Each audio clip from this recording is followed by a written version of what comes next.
À mon avis, ce dont on a besoin là, c'est plutôt de clarifier. Parce qu'en fait, derrière le mot énergie, il y a deux visions différentes de ce mot, de ce qu'on met dans le mot énergie. Il y a deux mondes, mais qui sont carrément totalement différents. Quand un scientifique parle d'énergie, il parle de ce qui se mesure. On parle toujours d'instruments de mesure en science. Donc il fait des expériences et il mesure en joules, en champ, en force, en chaleur, en particules. Quand un énergéticien comme moi parle d'énergie, en fait, on parle d'un vécu.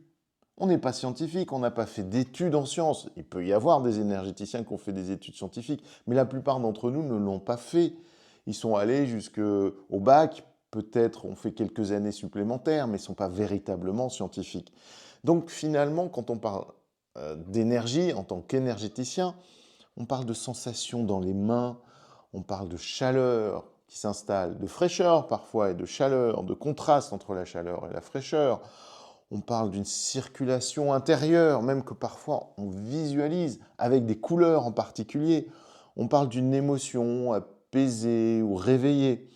On utilise finalement le même mot, énergie, mais on ne parle pas du tout du même univers.